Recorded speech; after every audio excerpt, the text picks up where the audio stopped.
그러니까 사람들이 흔하게 너무도 많은 말씀을 흘려보내고 말씀을 듣지 않고 하나님 말씀을 특별한 어느 곳에서 계시받겠다고 하는 이상한 생각을 갖는데, 하나님은 늘 말씀하세요. 그리고 이미 우리 성경책의 말씀을 24시간 항상 볼 수 있도록 열어주셨어요. 그러므로 문제는 우리 듣는 우리들이 문제인 거예요. 성경을 아무리 읽어도 옛적인 소설책처럼 읽으면 한 말씀도 안 들으겠죠. 근데 어떠한 말씀이 어느 날 하나님의 신실한 말씀으로 내 영혼에 깊이 들어오실 때가 있어요. 바로 그렇게 듣는 걸 제가 말씀드리는 거예요. 자, 이 말씀을 듣는다는 것은 참 축복인데요, 종종 하나님이 태초에 창조하신 모든 게 말씀으로 지으시고 그 후에 선지자들을 통해서 주실 때가 있었죠. 선지자들 들어서 말씀을 주실 때는 어떤 상황이었냐면, 이스라엘 백성들이 하나님의 뜻에서 한없이 벗어나 있을 때 다시 돌아오기를 기대하시면서 선지자를 통해서 말씀을 주셨던 거예요. 오늘 말씀도 그런 부분이죠. 대단히 이 경제적으로 부유했던 시대에 선지자를 내보내셔서 오늘 말씀을 주셨어요. 이스라엘아 들어라 하면서 말씀하셨어요. 어찌 보면 지금 세대와 비슷하고 너무 많이 유사함이 많은 것 같아서 심히 마음이 아픈 부분이죠. 우리들이 흔히 생각하기를 인생의 성공지수, 행복지수는 많은 걸 소유함이 있다고 생각하는 경우가 많죠. 내가 막 경제적으로 좀 부유하고 뭐든지 원하는 대로 할 수 있을 만큼 가진 것이 많으면 나는 성공해서, 이렇게 생각할 수 있어요. 근데 유감스럽게도 하나님은 그런 것을 성공이라고 말씀하지 않으세요. 그건 안정적인 삶을 살 수 있을 것입니다. 풍요롭게 해서 좀 자유함을 많이 누릴 수 있을지는 모르겠어요. 그러나 하나님 보시기에 그것이 성공의 지수라고 표현하지 않으신다는 거예요. 어찌 보면 그런 풍요로움이 우리를 더 형편없이 어렵게 할 수도 있어요. 그런데 신비로운 하나 영적인 지수가 있거든요. 이 지상에서 교회들이 화려해질 때, 사람들이 많은 부유와 풍요를 가지고 있을 때, 문제는 심각하게 영적으로는 내리막이었다는 거예요. 유럽에 세워진 엄청난 성전들이 지어질 때는요, 유럽 사이에 이 복음이 형편없이 무너질 때입니다. 근데 희한하게 사람들은 겉으로 포장을 합니다. 내적인 영적이 공고해진 것을, 그걸 목말라하면서 하나님께 가지 않냐고 겉으로 포장을 해서 그걸 감춥니다. 교회가 번잡스러운 어떤 프로그램이 많아지기 시작하고 어떤 사람들의 꾸며짐이 많아지기 시작하면 그 교회는 영적으로 죽어있는 형태예요. 그렇게 진단하는 것이 크게 오류가 아니에요. 무슨 말씀이냐면, 우리 주님 한 분이면 족한데 주님이 안 계시니까 자꾸 뭔가를 포장하고 꾸미는 거예요. 거룩한 척하고 막 위험스럽게 장엄하게 어떤 것을 꾸며놓고 이게 하나님이 전이야 라고 표현을 하는 거예요. 어찌 보면 뭐 위험스럽죠. 높은 단을 쌓아놓고 우아한 막 의리의리한 건물을 지어놓고 이 하나님이 전이야, 그곳에 가서 조용히 앉아서 종이라 땡거렁거리고 있으면 굉장히 경건해 보이잖아요. 근데 실제는 우리 하나님은, 예수님은 그렇게 장엄한 그런 건물 속에 오신 적이 별로 없어요. 그러지 어쩌보면 갈릴리 호숫가에 가난하고 빈곤한 사람들, 병들고 길이 없는 사람들, 때로 길에 앉아서 나병으로 버림을 당하거나 소경이 되거나 안진뱅이가 되었던 사람들, 혈병으로 고쳐지지 못했던 그런 분들이 예수님을 만나게 되잖아요. 결국엔 우리의 영적인 부유함이란 뭐냐면, 주님을 목말라함이 극대화될 때가 가장 복이 있는 때라는 것을 말씀하는 거예요. 오늘도 우리의 말씀을 들으면서 그런 시대의 깨달음이 우리에게 넘어오기를 주의 이름으로 축원합니다. 자, 이스라엘아 들으라 했으니까 구약 시대인가 보다 이렇게 하는데, 여러분, 이스라엘 오늘날은 좀 폭이 넓어졌죠. 예수님을 나의 주라 시인하는 모든 사람이 이스라엘에 속한다고 저는 봅니다. 하나님의 백성이라는 뜻이겠어요. 그래서 저도 여러분도 하나님의 백성임을 믿습니다. 더욱더 신비롭고 놀라운 일은요, 말씀을 지식적으로 가르치는 데는 꽤 지혜롭게 하는지 모르는데요, 영어로 말씀을 듣는 경우가 드물어요. 그러니까 이 말씀은, 성령에 조명되지 않은 말씀은 어찌 보면 지식에 불과해요. 사람을 교만하게 만듭니다. 판단자로 만들어요. 율법주의로 만들어요. 성령의 은혜가 젖어왔을 때 진정한 말씀이 생명을 얻기 시작하는 거예요. 저는 우리들이 그런 성령 안에서의 말씀이 들려지기를 주의 이름으로 축원하는 바입니다. 하나님 말씀은 살아있고 활력이 있어서 좌우에 날선 어떤 검보다도 예리하여 혼과 영과 간절과 골수를 찔러 쪼개기까지 하고 또 모든 마음의 생각과 뜻을 판단하신다라고 했습니다. 그만큼 하나님 말씀은 생명력이 있다는 거죠. 에너지가 있다는 거죠. 파워하다는 거예요. 힘이 있다는 거예요. 무능하게 그냥 이렇게 지식적으로 흘러가고 책 속에 이렇게 글자처럼 있다가 사라지는 게 아니라는 거예요. 살아 역사하신다는 거예요. 우리들이 말씀을 받아 들으면 우리의 영혼이 변화가 됩니다. 삶이 변화가 돼요. 생각과 의식이 바뀌게 돼 있어요. 근데 그러지 않고 듣기는 듣는데 계속 변화되지 않은 채로 살아간다면 문제는 우리의 굳어진 심령이라는 거예요. 오늘 말씀을 대하면서 주의 은혜 가운데 우리의 심령들이 변화되는 축복이 있기를 기대하시기 바랍니다. 자, 보십시다. 이스라엘의 백성들에게 이스라엘의 자손들아, 대단히 축복된 민족의 이름이잖아요. 아브라함의 후손들, 야곱의 자손들, 선택받은 하나님의 사람들로 어디 가든 이스라엘 이름, 저 사람들 하나님의 사람이네, 이거예요. 오늘 종종 여러분 우리 자신이 그러잖아요. 당신 성도야. 근데 자부심이 별로 없으니까 아멘이 없는 거예요. 잊어버렸죠, 타이밍을. 다시 짚어드릴까요? 나는 성도야. 어마어마한 거예요. 여러분이 세인트하다 말이에요. 여러분이 거룩하다. 이거 쉽지 않은 얘기예요. 여러분 보시기에 남편이 거룩한 사람입니까?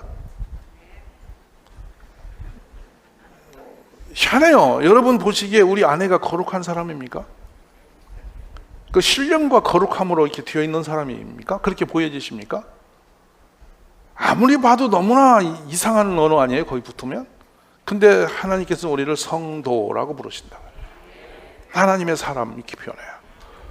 근데 종종 믿지 않는 밖에서는 우리들이 성경책을 들고 턱 폼을 잡고 걸어가면 신령하게 봐줍니다. 되게 민망하게 이를 데가 없어요. 그러면 신령한 삶이 같이 따라져야만 신령한 사람이 될 텐데요. 그들에게 지금 오늘 본문은 뭐라고 말씀하냐면 여호와의 말씀을 들어라. 자, 이들이 하나님의 말씀대로 살았다는 거예요? 안 살았다는 거예요? 안 살았다는 증거잖아요. 그래서 말씀을 드려갑니다. 여호와께서 이 땅 주민과 논쟁하시나니, 이 땅이 어느 땅입니까? 가나안의 축복의 땅입니다. 젖과 꿀이 흐르는 땅. 이 땅에 소망을 두고 아브라함은 일생을 바쳤어요. 홍해가 갈라지고 그 여리고성을 무너뜨리고 요단강을 건너 그 놀라운 기적의 길을 걸어 차지했던 그 땅이 이 땅이에요. 그러면 그 땅에서 하나님이 이들이 여기까지는 구름기둥 불기둥은 날마다 동행하셨고 신령한 만나를 먹이시면서 하나님 되심을 증거하셨잖아요. 그들은 그런 표적과 기사와 은혜 가운데 이곳에 들어온 사람들이잖아요. 그리고 그들이 실수하고 어거질 때마다 사사들을 선지를 세워서 계속 돌이켜서 세우고 하면서 신령한 왕 다윗을 통해서 하나님 왕국을 세워주셨잖아요. 그 땅에 머물러 있는 사람들이 지금 그 사람들이. 그러니까 우리는 이렇게 표현하면 죄송합니다만 산을 넘고 물을 건너 저 패역한 세대 가운데 만에 하나 천에 하나 너는 내 것이라고 지명하여 숱한 상황과 역사를 건너 주 앞에 오신 사람들이에요. 여러분이 태어나면서 하늘에서 신령하게 천사처럼 오신 분은 없습니다. 많은 여건과 역경을 넘어 지금 이 교회까지 오신 거 아니에요? 맞으신 분만 아멘 하십시오. 근데 직행 코스는 거의 없었던 것 같습니다. 제가 보니까 구부럭구부럭한 여러 가지 골짜기와 숱한 상황을 거쳐서 오셨는데 여기 오셨으면 이제 거룩한 성스러운 백성으로 택함 받았으면 분명한 거 맞아요. 이해되세요? 근데 그 내 삶 속에 하나님 말씀이 얼마나 신실하게 내 삶의 영역을 지배하고 있었느냐, 이 부분이에요. 굉장히 중요한 부분이거든요. 자, 근데 이 땅 백성하고 축복해야 했다 이렇게 말씀이 좋으면 좋은데 논쟁하신다는 거예요. 이유가 뭐냐 봤더니 그 사람들에게는 진실이 없고 인애가 없고 하나님 아는 지식도 없고. 이 안다는 것은 여러분 대단히 중요한 거예요. 지금 제가 여기서 여러분에게 질문 하나 떠오면요. 여러분 우리나라 대통령이 누구예요? 애들도 알아요. 근데 그렇게 아는 것을 안다는 것입니까? 여러분 대통령 아세요? 아는 사이예요? 지금 여기서 말씀하는 것은 그렇게 아는 것을 안다고 하는 게 아니란 말이에요. 안다는 것은 상호작용인데 상호작용이 교인끼리 같이 앉았어도 여러분 저 이웃에 계신 분 모르시죠? 여기 앉아 계신 분이 저쪽에 있는 분이 누군지 몰라요. 얘들이 예쁘게 찬양하는데 아이고 저건 누구 내 딸인가 보다 이 정도지 정확하게 그 알을 모르는겁니다. 상호작용이라고요. 그러니까 우리가 아는 지식도 없다는 것은 뭐냐면 하나님에 대해서 상호적으로 관계를 갖고 있지 않는 백성이 되었어요. 근데 그들은 교인이에요. 오늘날 이런 성도가 교회에 엄청 많죠. 근데 알려고 신경도 안 씁니다. 그냥 이 정도가 전부인가 보다 그냥 세월을 흘려보낼 수 있어요. 오늘 다시 한번 우리들의 영을 깨우시기를 간절히 원합니다. 자, 근데 인애도 없고 진실도 없다. 하나님의 성품 중에 최고의 그 성품은 신실하심이거든요. 거짓되지 않는 거란 말이에요. 참됨이란 말이죠. 이게 진실이죠. 성도 역시도 주님을 닮아갈 수밖에 없는 지체들이기 때문에 우리의 모든 속성 중에 최고 중요한 것은 뭐냐면 진실성이 있는 거예요. 거짓되지 않는 거. 다시 말씀드리면 기도도 진실하게 하고 찬양도 진실하게 하고 이웃 성도를 만나는 것도 진실한 만남을 갖고 직장 생활할 때도 여러분 진실한 마음으로 가서 열심히 섬기고 범사에 진실의 옷을 입고 진실한 마음을 가지고 살아가면요 이거 엄청난 기적이 일어나죠. 가족도 마찬가지죠. 가족 간에서 우리 서로서의 역할 속에서 진실한 마음으로 그 역할을 감당하면 그 가정은 천국이 될 거예요. 허는 척 하지 말고 진실성입니다. 사랑과 참아냄도 없는 인애도 없는 이런 상태를 우리는 너무도 강팍하게 살아가고 있지 않습니까? 그 모든 것이 하나님을 아는 지식이 없음으로 오는 것인데요, 그러면서 바로 2절로 엄청난 재앙의 그림을 그려냅니다. 보십시다. 오직 저주와 속임과 살인과 도적질과 간음 뿐이요 포악하여 피가 피를 뒤이음이라 그랬어요. 어마어마합니다. 저주라는 것은 말이죠, 나쁜 일이 계속 벌어지는데 우리가 손이 미치지 못하는 상황들이죠. 그걸 컨트롤이 가능하고 멈출 수 있고 그걸 해결할 수 있는 길이 우리에게 있으면 괜찮은데요, 저주는 무너져가고 상하고 막 망가지고 있는데 그걸 어떻게 바꿔서 바로 잡을 수 있는 방법이 하나도 없는 상태로 계속 나쁜 쪽으로 가고 있는 어떤 상황이에요. 이게 그래서 심각합니다. 가난, 질병, 사람들의 흩어짐, 여러 상황들이 정황에 엄청나게 많은 저주가 있는데 이것들이 그래서 들어왔다는 거예요. 그 속임, 서로 속이고 심지어는 자신이 자신까지 속이는 그 엄청난 거짓된 삶을 살아가는 거예요. 그다음에 살인과 도덕질과 간음뿐이다. 자, 그러면 돌아갑니다.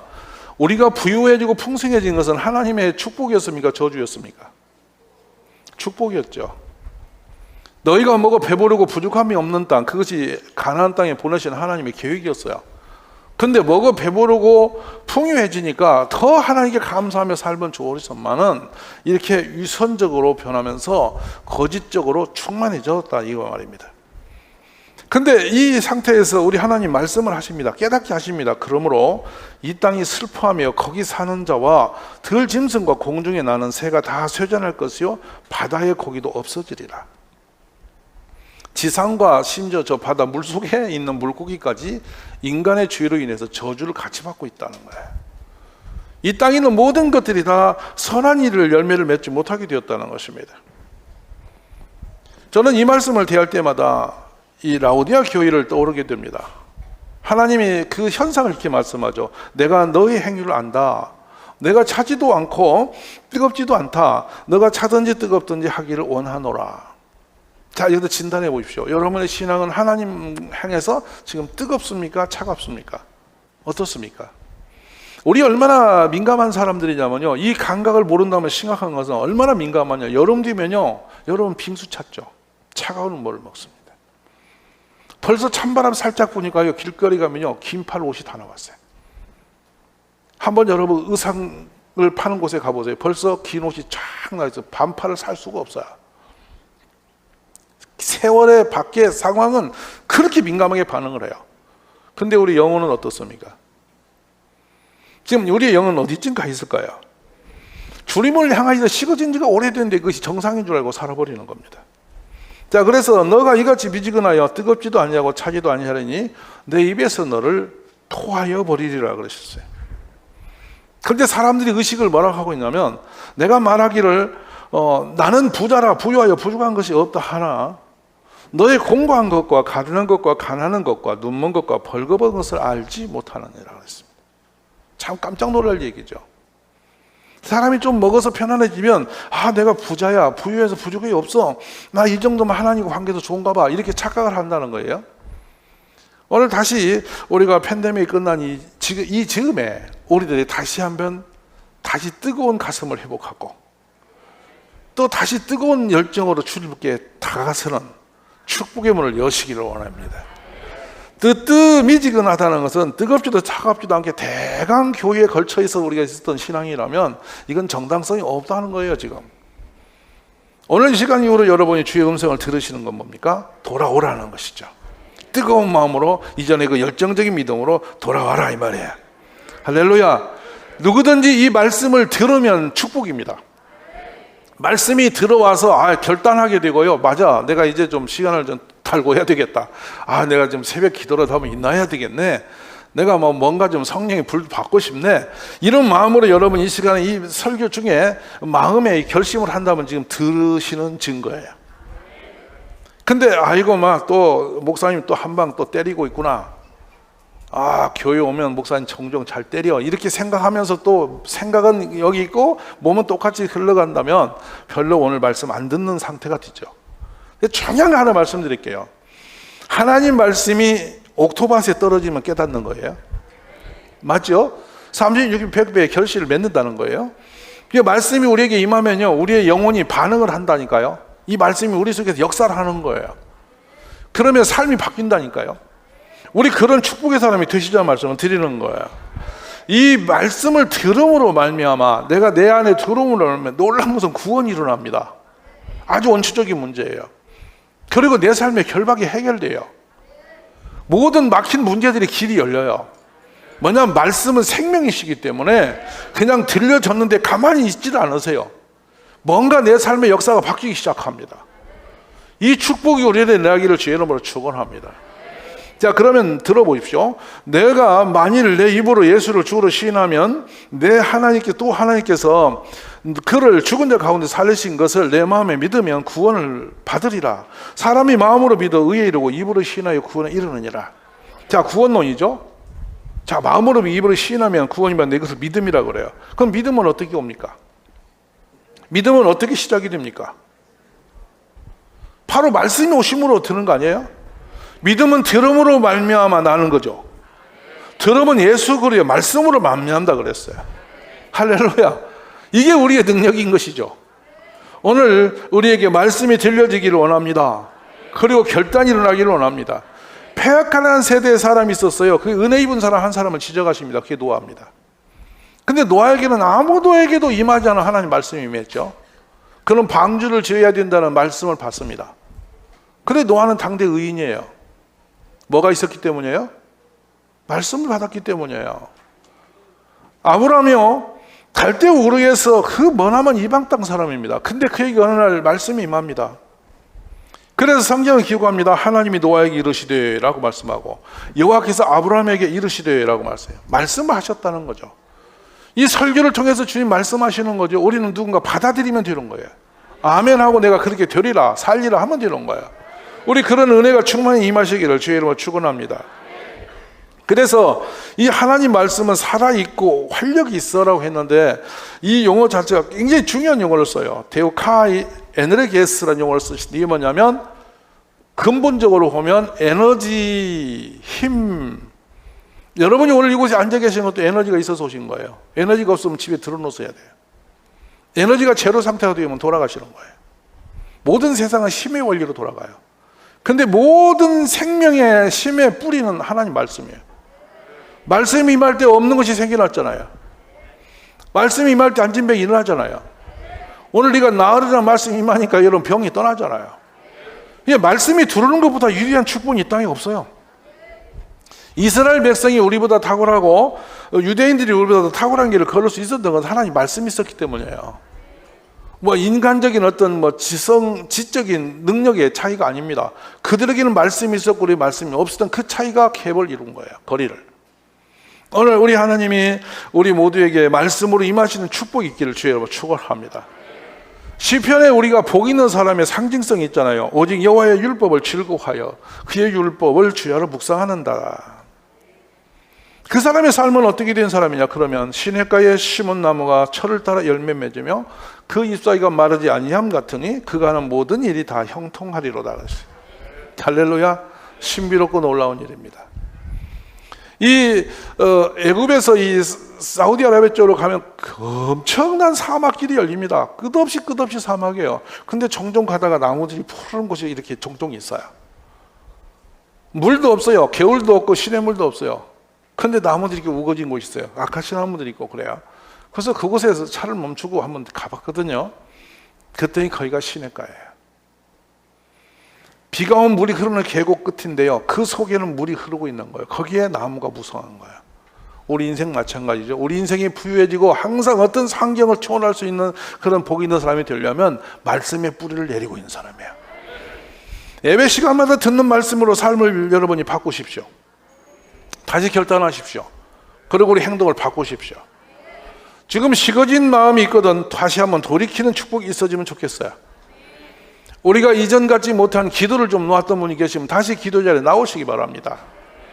예배를 소홀히 한 분이 계시면 예배 처소에 뛰어나오시는 축복이 있기를 바랍니다.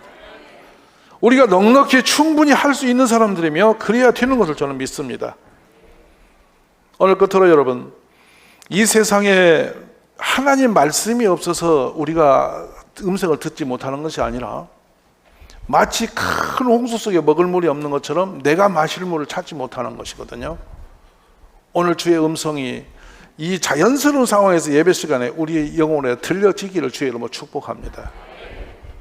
종종 하나님의 말씀이며 단순한 말씀이 남의 이야기로 흘러가다가 제 자신에게 올 때가 많아요. 희한해요. 왜 이 말씀이 들어오시지? 라고 생각하면 그 상황이 연결되기 시작해요. 만약에 말씀이 안 있으면 인간 감정적으로 무너질 때가 많죠. 근데 그걸 이기게 하세요. 그리고 그걸 이겨내고 있으면 놀라운 결과를 주세요. 이게 하나님의 축복입니다. 말씀을 잠잠히 들으시기 바랍니다. 그냥 이렇게 분주한 생활 속에서 말씀을 멀리 떼어놓지 마시고 시간 말씀을 묵상하십시오. 여러분 지금 오늘 세상이 얼마나 위험하냐면 전부 다 여러분 이 모바일에 다 내 시간과 모든 걸 다 내버렸습니다. 틈만 나면 여러분 그거 들고 말씀을 들으세요. 거기서 아멘이세요? 그 속에도 말씀이 있잖아요. 다 골라가지고 이상한 것만 들여다보고 있어요. 우리 말씀으로 하나 됨 있기를 원합니다. 자꾸만 설교를 들으시고 이해를 하시고 또 주의 음성을 듣기를 기뻐하시는 우리 가족이 되시기를 바랍니다. 제가 말씀했죠. 이 사람들이 부유해지면요 하나님과 거리가 멀어지는데 뭐는 좋아지냐? 성전에 갖다 드리는 제물은 기름졌어요. 막 그걸 포장해요. 작은 믿음 가지고 뭔가 그렇게라도 안 하면 안 되니까 욕구를 거기다 쏘아놨죠. 손에 들고 있는 거 디밀고 우리가 그것이 믿음인 줄 착각하지 마세요. 두 랩돈 들고 진심으로 드린 제물이 더 복이 있어요. 넉넉해졌다고 흔들어내고 봉투 찌르고 다 돌아서 딴짓하는 거 정당하지 않아요. 여러분 마음과 진실이 필요한 때예요. 오늘 이 마지막 때에 오늘 이 주의 음성이 우리에게 들려지기를 주여 축원합니다. 우리의 행위를 건강하게 돌이켜놔야죠. 하나님이 기뻐하시는 쪽으로 방향을 잡아야 돼요. 거짓과 이선의 옷을 다 벗어버려야 되면서 음란에서 벗어나야 됩니다. 성실과 진실한 마음과 믿음으로 주께로 지금 나와야 됩니다. 지금 이 시대야말로 심히 영적으로 어두워지고 있는 시대면 분명합니다. 우리는 지금 10년 미래 교회의 미래를 지금 짐작할 수 없는 시대에 와 있죠. 확실히 보이죠. 우리가 아무리 영적이 아니라도 10년 후에 교회에 어떤 상황이 들었냐는 지금 그림이 나오지 않습니까? 그러나 지금 때는 늦지 않습니다. 주님은 어느 때든지 우리가 돌아오면 역사를 하셔요. 우리 모두가 돌아와서 주께 돌아와서 주의 음성을 듣기를 힘쓰며 무슨 말씀이든지 하시기만 하면 주여 아멘입니다. 제가 그대로 시행하겠습니다. 이렇게 결단하며 일어설 때에 놀라운 역사가 일어날 줄로 믿습니다.